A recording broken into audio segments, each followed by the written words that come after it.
มื้อนี้ก็ขออนุโมทนาสาธุบุญกับเจ้าภาพเจ้าศรัทธาที่มีจิตศรัทธามาถวายพระไตรปิฎก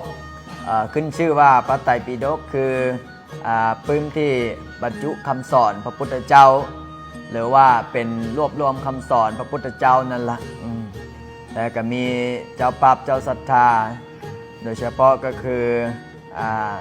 พอออกสมจิตแม่ออกนาลีด่าลามันพร้อมด้วยครอบครัวพอออกบุญเลี้ยงแม่ออกภูวันบุญนราชพร้อมด้วยครอบครัวอันนี้ถวายตู1 หน่วยแล้วก็บริษัทเดอะฟินิกเน็ตเวิร์กจำกัดพร้อมด้วยคณะบริหารถวายตูอีก1 หน่วยก็ขออนุโมทนาสาธุบุญกับเจ้าภาพเจ้าศรัทธาที่มีจิตศรัทธามาถวายหลักธรรมคำสอนพระพุทธเจ้าพระพุทธเจ้าเพิ่นได้ตรัสไว้ว่าสัพพะทานังธรรมะทานังสินาติการให้ธรรมะย่อมชนะการให้ทั้งปวงเมื่อนี้เราได้ให้คำสอนพระพุทธเจ้าได้ให้คำสอนแก้ผู้ที่มีจิตศรัทธาได้มาถวายก็คือเป็นคำสอนพระพุทธเจ้าน่ะเนาะได้มีจิตศรัทธามาถวายพระไตรปิฎกก็เอาไว้ให้วัดป่าบุญนรินทร์ถวายให้แก่วัดป่าบุญนรินทร์นาคารามบ้านนายางเมืองนาไซทองนครหลวงเวียงจันทร์ซึ่งเป็นตัวแทนถวายครั้งนี้ก็คือประธานวุฒิ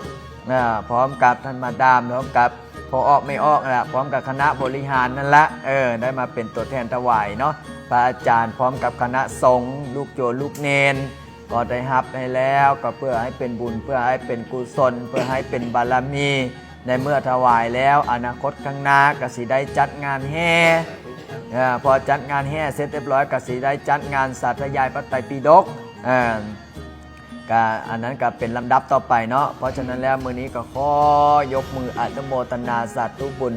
ขอให้มีความสุขความเจริญสุขกายสบายใจมีโชคมีลาภมีสุขภาพแข็งแรง